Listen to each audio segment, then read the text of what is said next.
February 2025 Crime Report.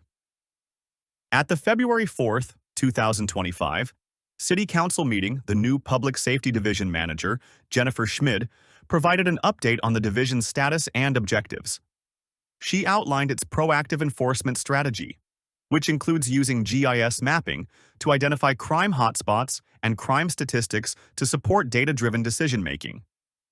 The division will also track data and metrics to measure its success. Additionally, it will oversee sheriff activities through weekly liaison meetings.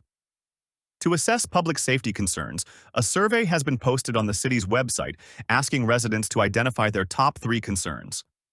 After monitoring crime in the city for over a decade, it is clear that the list of concerns should include the rise in residential burglaries, vehicle crimes at trailheads, non-emergency response and crime prevention, the impact of non-Part 1 and 2 crimes on quality of life, local business theft, the role of HOA automated license plate readers, ALPR, in crime investigations.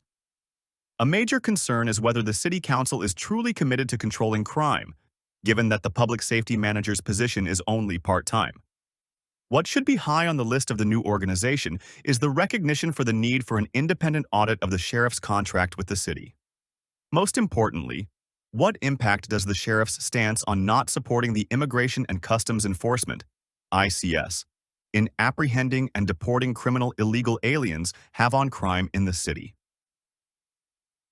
One question that has not come up is, has there been any change in the sheriff's policy since the voters overwhelmingly passed California's 2024 Proposition 36? Proposition 36 mandates harsher sentences for theft or vandalism committed in groups, often targeting organized retail crime. Additionally, repeat theft offenders can now face felony charges instead of misdemeanors. Just this week, I went to a local store on the Hill to buy a $22 item. It was locked up.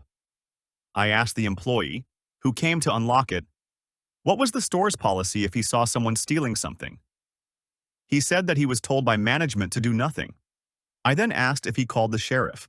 He said they did, and the sheriff responded and was very polite but said they could do nothing since it was under $950. Business reluctance is a big sticking point. Even with Proposition 36, many retailers remain hesitant to confront shoplifters or report crimes under $950. This stems from years of conditioning under Proposition 47, where thefts below that threshold were often misdemeanor citations with little follow-through. Sometimes thieves were back on the street the same day.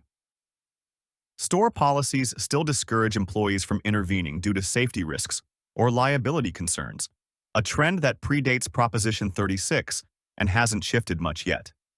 Anecdotes from workers, like those at grocery stores, describe thieves brazenly walking out with goods, knowing police response is slow or inconsistent.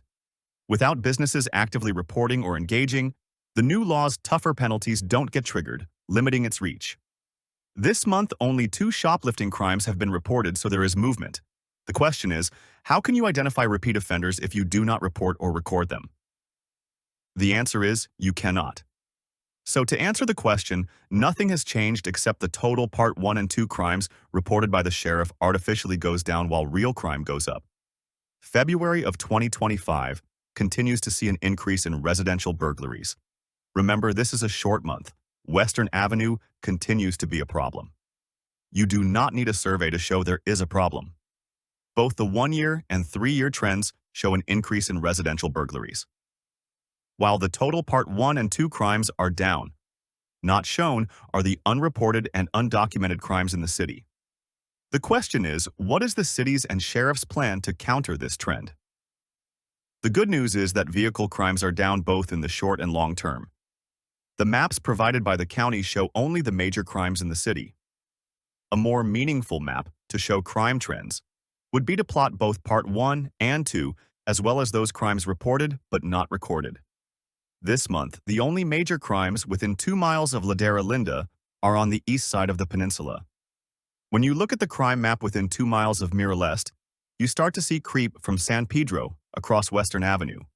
Expanding the major crime map to include the whole peninsula, you start to see a crime trend along Hawthorne Boulevard and at the Peninsula Center. The formation of the new Public Safety Department presents an opportunity to enhance crime prevention efforts in the city. Key objectives should include encouraging businesses to report theft, ensuring the sheriff takes action, analyzing crime trends to target problem areas, and supporting the sheriff in developing proactive strategies. Additionally, the department needs to oversee the sheriff's compliance with contractual obligations and work to improve the overall quality of life for city residents.